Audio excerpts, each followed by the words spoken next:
सर्दी के बीच में, मान अपमान के बीच में, सुख दुख के बीच में, लेने देने के बीच में, संयोग वियोग के बीच में बैलेंस बनाना आसान बात नहीं है। जो जल्दी बना ले वो सुखी,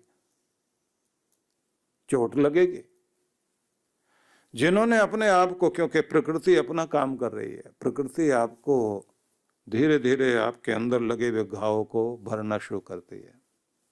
पुराने घाव, पुरानी बातें, पुरानी पीड़ाएं, पुराने दुख, पुराना घाटा, कुछ भी जो भी जीवन में हुआ हो, धीरे धीरे वक्त उसको भुलाता है। उसको जितना जल्दी भुला दोगे उतना अच्छा। और जो नहीं भुला पाया वो पागल हो जाता है या डिप्रेस हो जाएगा। जितनी भी पीड़ाएं जीवन में आई हैं, जल्दी से जल्दी भुला के आदमी को आगे बढ़ना चाहिए। उन लोगों को भी देखा है जो, क्योंकि कहा जाता है ना कि किसी भी आदमी की जिंदगी को ऊपर उठाने के लिए बहुत महत्वपूर्ण चीज होती है डायरी। डायरी में आपको वो लिखना चाहिए जो आप होना चाहते हैं। लेकिन लोग वो हिसाब किताब लिखते हैं, कुछ तो जो है आलू प्याज का हिसाब लिखते हैं, ये आज खरीदा, ये बेचा, ये लिया, ये दिया। वो भी एक हो सकता है। कुछ वो हिसाब लिखा करते हैं, आज इसने मुझे गाली दी, आज इसने ये बोला, ननद ने ये बोला, भाभी ने ये बोला, इसने आके ये व्यवहार किया, सास ऐसे बोल के गई। महिलाएं अपना ऐसा हिसाब रखती हैं, भूलना नहीं। और उसको ऐसे याद करते हैं जैसे कोई बच्चे जो है ना वो किसी परीक्षा में सफल होने के लिए याद रखते हैं ना, पूरा तोता रटन एक एक चीज सीरियल वाइज याद की भी है। किस दिन कितने बजकर कितने मिनट पर लड़ाई हुई थी, किस बात को लेकर के हुई थी, पूरा हिसाब है। उनके जीवन में कभी भी शांति नहीं आती। प्रकृति अपने आप भुलाती है। और कमाल की बात तो यह है कि किसी को चोट लग जाए, गलती आपने की, आपकी गलती से चोट लगी। अब प्रकृति का कमाल देखिए, वो माँ की तरह से है। इसको मदर नेचर कहा गया। प्रकृति भी तो माँ है ना। वो क्या करती है, तुरंत उसी समय जहां घाव लगा वहीं ठीक करना शुरू कर देगी।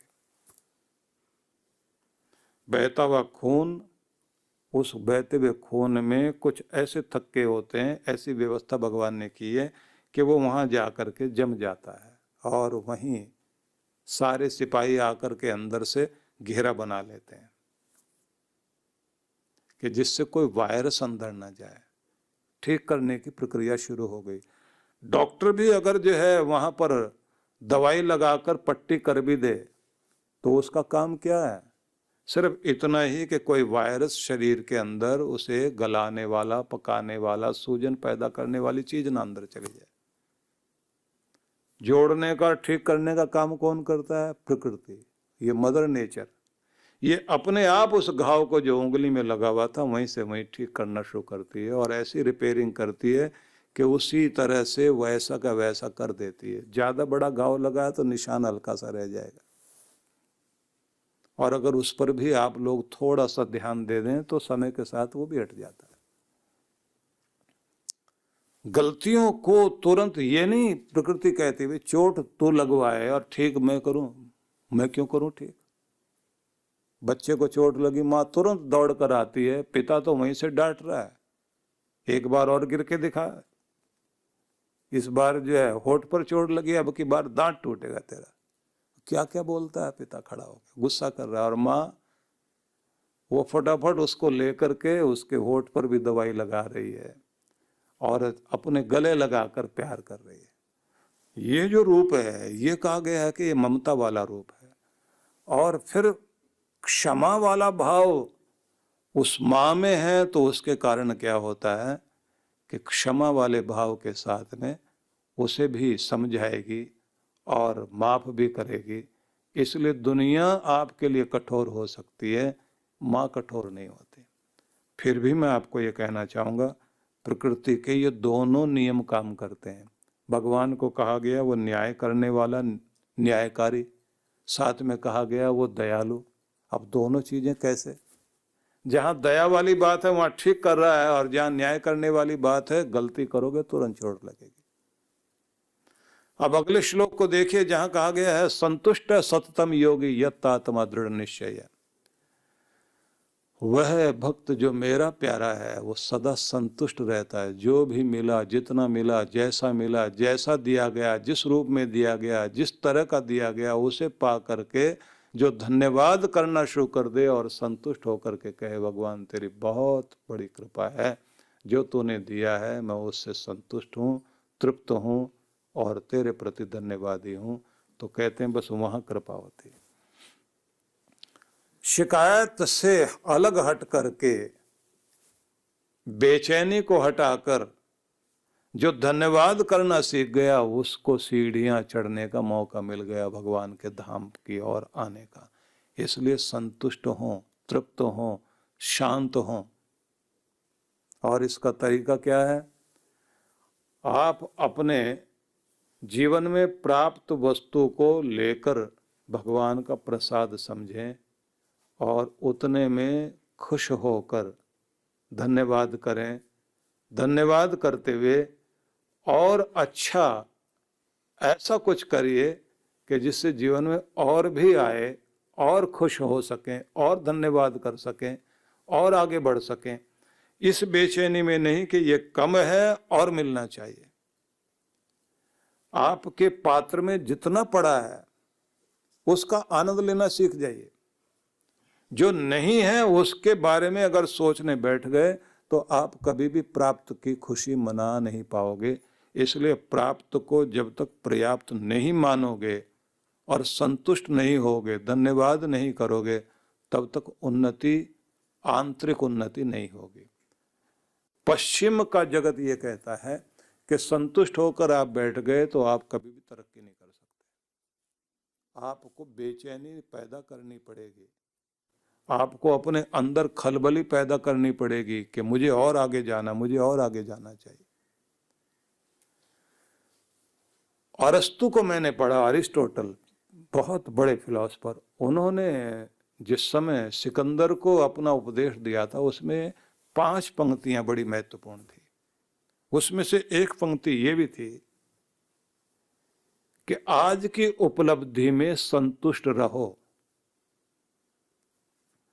आगे बढ़ने का मार्ग जितना भी दिखाई दे उसमें अपनी पूरी ऊर्जा लगाओ कि और आगे बढ़ा जा सके।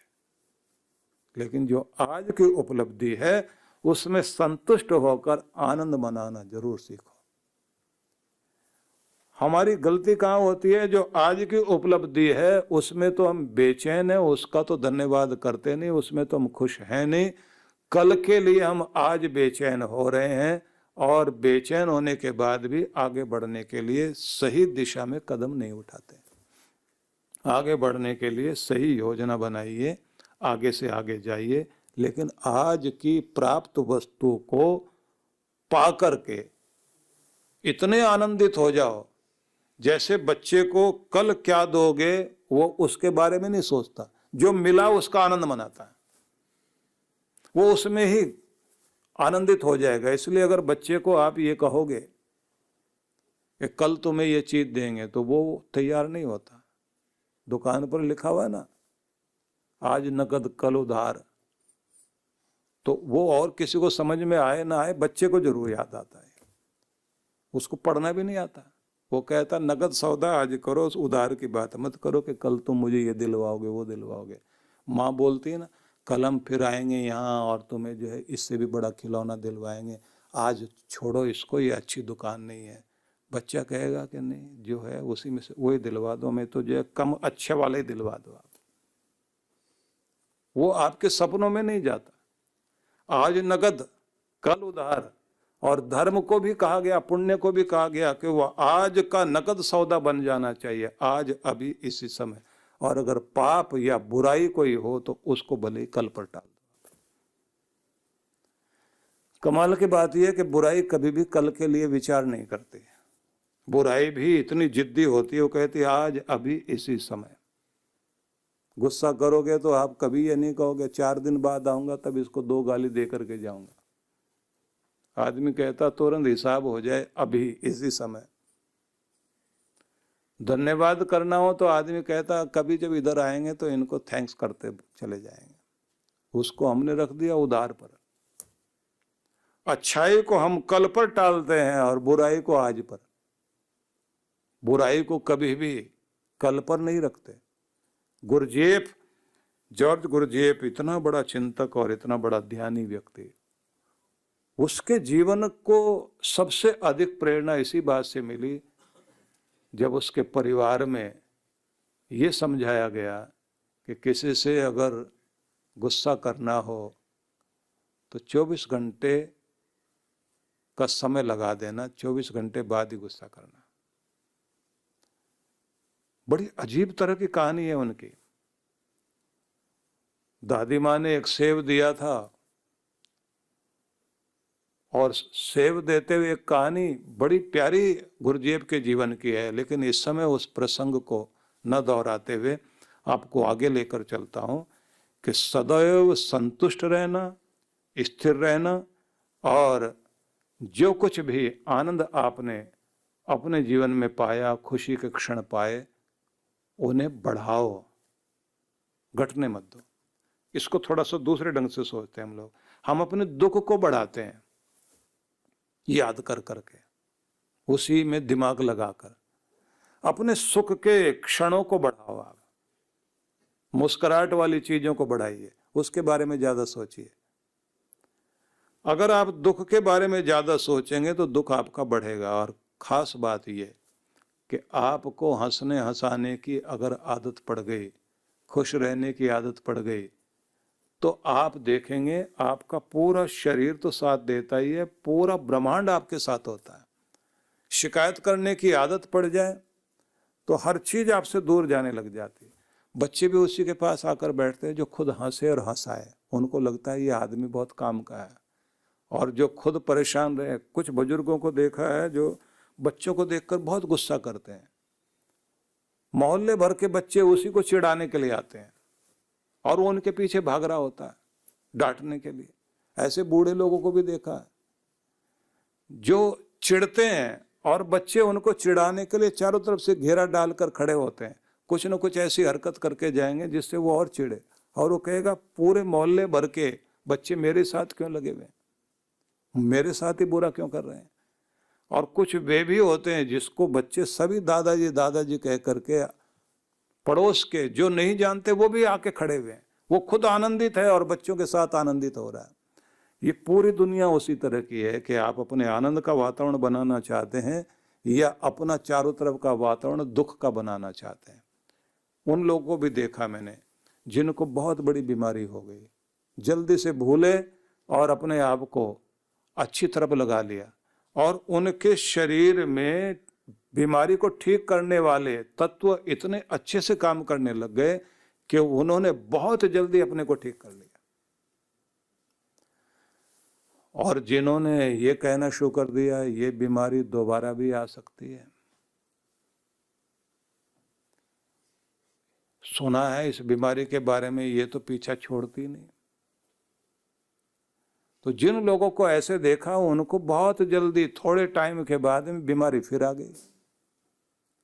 और जिन्होंने कभी भी ये नहीं सोचा कि एक चीज आई थी गई, अब वो जीवन का आनंद मना रहे हैं और उनको विश्वास है कि मेरे ऊपर भगवान की कृपा है, तो उन्हें लग रहा है कि सब तरह से ठीक हो रहा है। तो ऐसे लोगों को मैं देखता रहा हूं जिनका विश्वास गहरा था, जिन्होंने अपने आप को ठीक कर लिया, जिन्होंने अपने आप को माना कि मैं आगे बढ़ रहा हूं तो आगे बढ़ते हैं। इसलिए भगवान श्री कृष्ण ने कहा सदा संतुष्ट रहने वाले, संतुष्ट सततम योगी यतात्मा दृढ़ निश्चय, जिनका ध्यान मेरे प्रति स्थिर है, दृढ़ निश्चय, और जिनका संकल्प दृढ़ है। मई अर्पित मनोबुद्धि यो मद भक्त स में प्रिय, जिसने अपने मन और बुद्धि को मुझे अर्पित कर दिया, कृष्ण भगवान कहते हैं वो मुझे प्यारा है। मुझे ध्यान आता है कि गीता पर बहुत अच्छी व्याख्या की मधुसूदन सरस्वती ने। उन्होंने भक्ति की 11 भूमिकाएं लिखी। उन 11 भूमिकाओं को यदि आप पढ़ें तो आपको बहुत अच्छा लगेगा। प्रथमम महताम सेवा, कहते हैं महान पुरुषों की, बड़ों की सेवा करना सीख जाए व्यक्ति, तद्दया पात्रता ततः, उसके बाद कहते हैं उन महान पुरुषों का दया पात्र बने कि वो आपके ऊपर कृपा करने वाले बन जाएं। श्रद्धात तेषाम धर्मेषु ततो हरिगुण श्रुति, उसके बाद वो कहते हैं कि तीसरे नंबर पर आता है व्यक्ति के जीवन में श्रद्धा का भाव पैदा हो, और साथ में चौथी बात कही है हरिगुण श्रुति, भगवान के स्तुति को, कीर्तन को, जपन को, महिमा का गुणगान कहीं होता हो वहां जाकर बैठने की आदत। अब मैं थोड़ा सा आपको बताना चाहता हूं, जिन लोगों के जीवन में भक्ति का रंग लगा उन्हीं के जीवन में लगा जिन लोगों ने महान पुरुषों की शरण में जाकर बैठने की आदत बनाई, चलते फिरते भगवान का नाम ले रहे हैं। सरदार पूर्ण सिंह थे जो स्वामी रामतीर्थ के आसपास रहते थे और बहुत अच्छे निबंधकार थे, बहुत अच्छा लिखा उन्होंने। अपने गुरु की शरण में रहे और उन्होंने लिखा कि मैंने अनुभव किया कि मेरे गुरु के श्वास श्वास से भी भगवान का नाम निकलता हुआ महसूस होता था कि ओम ओम की ध्वनि आती थी। दूसरा उन्होंने कहा कि मैंने उनको भगवान की याद में रोते हुए महसूस किया कि सोने गए और मैं जब उठ के आए तो देखा उनका तकिया गीला है और आंख में आंसू। और मैं पूछता हूं कि क्या हुआ, वो कहते हैं वो बहुत रुलाता है। उसके विरह में व्याकुलता, जो परमात्मा की याद में जिसके आंख में आंसू आए, जो भगवान की लीला और उसकी महिमा सृष्टि में देखकर आनंदित हो जाए। एक जगह उन्होंने पिथौरागढ़ में खिले हुए फूलों को देखकर कहा था, ऐ गुंचे तेरी जिंदगी पर दिल हिलता है, बस एक तबस्सुम के लिए खिलता है। अद्भुत व्यक्ति थे। एक फूल को देखा, देख करके वहां खड़े हुए हैं और लिख रहे हैं, ऐ गुंचे तेरी जिंदगी पर दिल हिलता है। वो फूल तुझे देखकर दिल कांपता है हमारा। एक तबस्सुम के लिए खिलता है, एक मुस्कुराहट के लिए खिलता है, बस मुस्कुराहट बिखेरी और चला गया। अगले दिन आकर देखता हूं तू है ही नहीं। उसके बाद फिर वो दूसरी लाइन लिख रहे हैं। एक ब्रिगेडियर आए उनके पास में, उन्होंने आके कहा कि क्या लिख रहे हो? बोले ये जो बोल रहा है वो लिख रहा हूं। कहा इसने भी कुछ बोला है क्या? कि हाँ मैंने इसको कहा था, गुंचे तेरी जिंदगी पर एक तेरे गुंचे तेरी जिंदगी पर दिल हिलता है, तू बस एक तबस्सुम के लिए खिलता है, बस एक मुस्कुराहट के लिए खिलता है। कि जैसे मैंने ये कहा इसने जवाब दिया। तो क्या जवाब दिया? बोले वो लिख दिया मैंने। तो देखा क्या लिखा है। बोला गुंचा चमन से है बाबा, इस जहान में एक तबस्सुम भी किसे मिलता है। एक छोटी सी मुस्कुराहट भी किसे दुनिया में मिलती है। जो मुस्कुराहट के साथ जी सके वो तो दुनिया में बहुत कम होते हैं। जिंदगी इसी का नाम है। बहुत प्यारे इंसान थे।